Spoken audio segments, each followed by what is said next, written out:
खबर पाकर श्री रामचंद्र जी ने रावण पर चढ़ाई कर दी। समुद्र पर पुल बांधा गया। रावण का भाई विभीषण भी आकर राम से मिल गया। कई रोज तक खूब लड़ाई हुई। दोनों ओर के बहुत से वीर मारे गए। अंत में क्वार के महीने में दशहरे के दिन रावण भी मारा गया। जय श्री राम। रामचंद्र जी को बहुत दूर जंगल में ले गया। वह लक्ष्मण को भी कुटी से दूर हटाना चाहता था, इसलिए जब उसके तीर लगा तब वह रामचंद्र जी की आवाज में लक्ष्मण लक्ष्मण चिल्लाने लगा। हर हर महादेव। महादेव के भक्त शर्मा जी के चैनल पर आप सभी का स्वागत है। आज हम भक्ति वीडियो के अंतर्गत रामायण का कथा लेकर बैठे हुए हैं। रामायण का नाम सुनते ही हमारे हिंदू सनातन धर्म के अंदर एक जागृति आ जाती है। ओम। रामायण की एक छोटी सी कथा है, ज्यादा लंबी नहीं जाएगी, छोटी सी कथा हम लेकर बैठे हुए हैं। आइए देर न करते हुए वीडियो का शुरुआत करते हैं। देखिए, रामायण हिंदुओं की एक पवित्र पुस्तक है। प्रत्येक हिंदू घर में रामायण बड़े चाव से पढ़ी जाती है।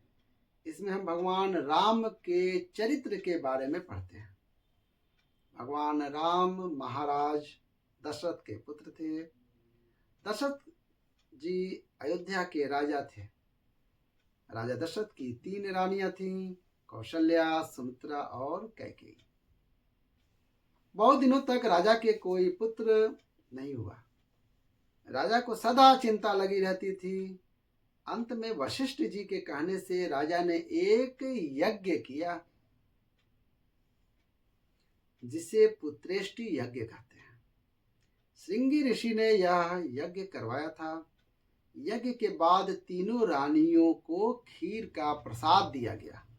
कुछ समय बाद तीनों रानियों के 4 लड़के हुए। सबसे बड़ी रानी कौशल्या के राम, कैकेयी के भरत और सुमित्रा के लक्ष्मण और शत्रुघ्न हुए। कुछ समय के बाद चारों भाई वशिष्ठ जी के यहाँ विद्या पढ़ने गए। वशिष्ठ जी इनके राजगुरु थे और बड़े विद्वान थे। सब भाई बड़े चतुर थे। शीघ्र ही उन्होंने बाण चलाना आदि युद्ध विद्याएं सीख ली। अयोध्या की जनता इनके रूप और गुणों पर मुग्ध थी। राजा दशरथ इन्हें कभी आंखों से दूर नहीं रखना चाहते थे। एक दिन विश्वामित्र नाम के एक ऋषि राजा दशरथ के पास आए। वे अपने समय के बड़े विद्वान और तपस्वी थे। कई राक्षस इनके यज्ञ में विघ्न डाला करते थे। जब इन्होंने भगवान राम तथा इनके भाइयों के बारे में सुना, तब ये दशरथ जी के पास गए। इन्होंने राजा से राक्षसों को मारने के लिए राम और लक्ष्मण को मांगा। राजा दशरथ ने पहले तो अपने पुत्रों को इनके साथ भेजना नहीं चाहा। फिर वशिष्ठ जी के समझाने पर वे भेजने के लिए तैयार हो गए। रास्ते में ऋषि ने राम और लक्ष्मण को 2 मंत्र सिखाए।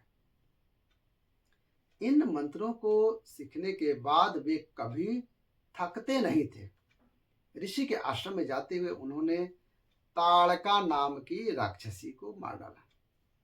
वहां पहुंचकर यज्ञ की रक्षा करते समय उसके एक पुत्र मारीच को बाण मारकर 100 योजन समुद्र के पार फेंक दिया और दूसरे पुत्र सुबाहु को भी मार डाला। अब विश्वामित्र जी यज्ञ अच्छी तरह पूरा हो गया। इसके बाद वे दोनों राजकुमारों को लेकर मिथिलापुरी पहुंचे। मिथिला के राजा जनक बड़े विद्वान तथा साधु पुरुष थे। उन्होंने अपनी पुत्री सीता का स्वयंवर रचा था। दूर दूर से राजा महाराजा स्वयंवर में आए। खूब धूमधाम हो रही थी। जब विश्वामित्र जी वहां पहुंचे, तब राजा ने उनका बड़ा स्वागत किया। राजा जनक के पास एक धनुष था। यह धनुष शिव जी का था। महादेव। इसे कोई उठा नहीं सकता था क्योंकि वह बड़ा भारी तथा कठोर था। राजा ने प्रतिज्ञा की थी कि जो कोई इस धनुष को तोड़ेगा उसी के साथ सीता जी का ब्याह होगा। सब राजाओं ने बड़ी कोशिश की किंतु कोई भी इसे तोड़ नहीं सका। बाद में रामचंद्र जी ने बड़ी आसानी से इसे तोड़ दिया। धनुष के टूटने की आवाज सुनते ही वहां परशुराम जी आ गए। परशुराम जी क्षत्रियों के बड़े दुश्मन थे। इन्होंने कई राजाओं को मार डाला था। इनके आते ही सारी सभा में सन्नाटा छा गया। लक्ष्मण जी इनसे नहीं डरे और वाद विवाद करने लगे। अंत में रामचंद्र जी के सज्जनता से ये प्रसन्न हो गए और वापस चले गए। परशुराम जी के जाने के बाद सबने बहुत खुशी मनाई। राजा दशरथ बारात लेकर मिथिला गए। वहां चारों भाइयों का बड़ी धूमधाम से ब्याह हुआ। सीता जी का विवाह रामचंद्र जी के साथ हुआ। जनक जी के तथा उनके भाई की 3 लड़कियां और थीं। इनके विवाह लक्ष्मण, भरत और शत्रुघ्न के साथ हुए। भरत जी का विवाह मांडवी के साथ और शत्रुघ्न जी का विवाह श्रुति कीर्ति के साथ हुआ। विवाह के बाद राजा दशरथ सबके साथ अयोध्या लौट गए। अब वे बूढ़े हो चुके थे। वे रामचंद्र जी को राज्य कार्य देकर स्वयं तपस्या करना चाहते थे। गुरु वशिष्ठ जी के कहने पर एक शुभ दिन निश्चित किया गया। सारी प्रजा को यह खबर मिली तो सबको बड़ी खुशी हुई। खूब खुशी मनाई जा रही थी। यह बात कैकेयी की दासी मंथरा को अच्छी नहीं लगी। वह भरत जी को राजा बनाना चाहती थी। वह दुखी होकर रानी कैकेयी के पास गई। रानी भी उस समय खुशी मना रही थी। मंथरा को दुखी देखकर पहले तो वह गुस्सा गई। मंथरा ने बड़ी चालाकी से काम किया। उसने रानी को उल्टी सीधी बातें सिखाई और उसे राजा दशरथ से 2 वरदान मांगने को तैयार कर लिया। राजा दशरथ कैकेयी को बहुत प्यार करते थे क्योंकि एक बार मुसीबत के समय उसने राजा जी की जान बचाई थी। वह बड़ी सुंदरी भी थी। जब उसने राजा की जान बचाई थी तब राजा ने उसे 2 वरदान देने का वचन दिया। उसे वचन दिए थे कि हम तुम्हें 2 वरदान देते हैं, जब इच्छा करे मांग लेना। रानी ने यह मौका देख उसने राजा से अपने वर मांगने का विचार किया। बड़ा भद्दा रूप बनाकर वह कोप भवन में सो गई। कुछ समय के बाद राजा उसके महल में आए। रानी को गुस्सा देखकर उन्हें बड़ा दुख हुआ। उन्होंने गुस्सा होने का कारण पूछा। अब रानी ने अपने दोनों वर मांगे। उसने कहा, रामचंद्र जी को 14 वर्ष के लिए जंगल में भेजा जाए और भरत जी को अयोध्या का राजा बनाया जाए। राजा दशरथ को यह सुनकर बड़ा दुख हुआ। वे रामचंद्र जी को बहुत प्यार करते थे और उन्हें जंगल में नहीं भेजना चाहते थे। उन्होंने बहुत कोशिश की कि रामचंद्र जी को जंगल में ना भेजा जाए, किंतु कैकेयी नहीं मानी। राजा को अपनी बात सत्य करने के लिए दोनों वरदान देने पड़े, परंतु उन्हें बड़ा दुख हुआ। इसी से कुछ समय बाद वे परलोक सिधार गए।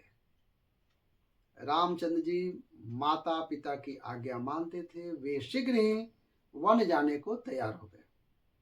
तब राजा जब वन चले गए थे तब भरत जी अपने नाना के घर गए हुए थे।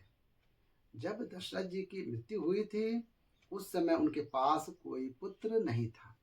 उन्होंने पुत्रों के वियोग में तड़प तड़प कर प्राण दिए थे।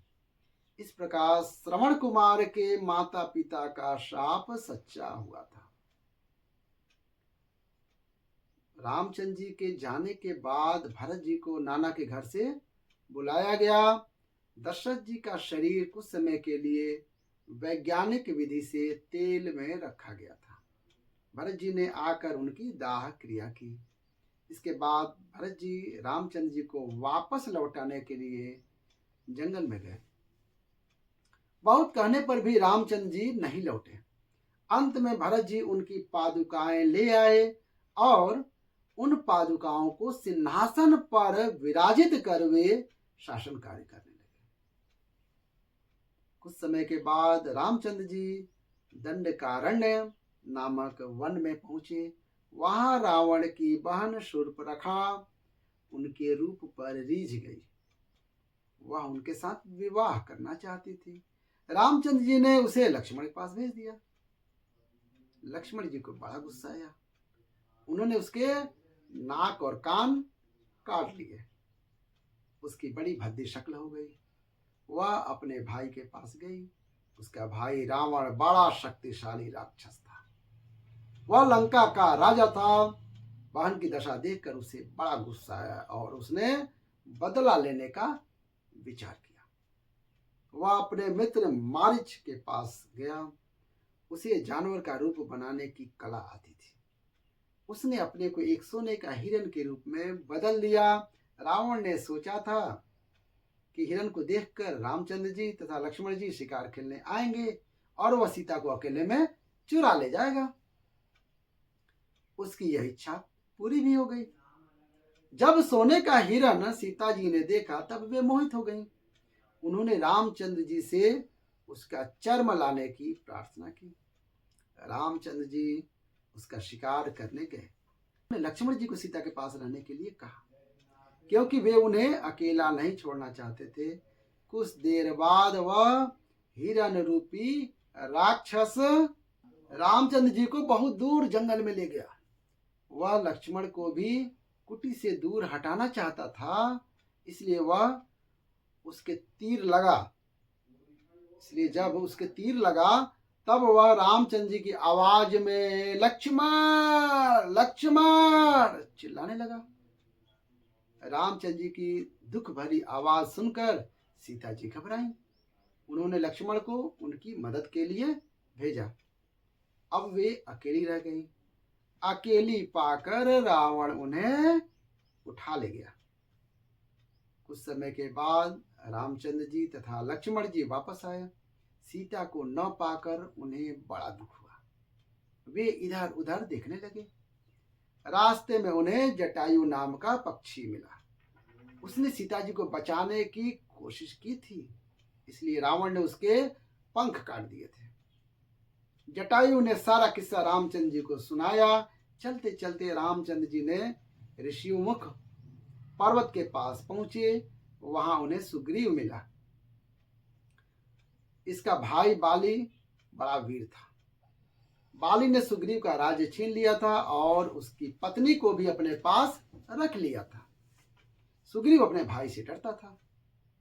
उसने रामचंद्र जी से बाली को मारकर उसका राज्य वापस दिलाने की प्रार्थना की। रामचंद्र जी ने बाली को मार डाला। अब सुग्रीव राजा बने और उसने रामचंद्र जी की मदद की।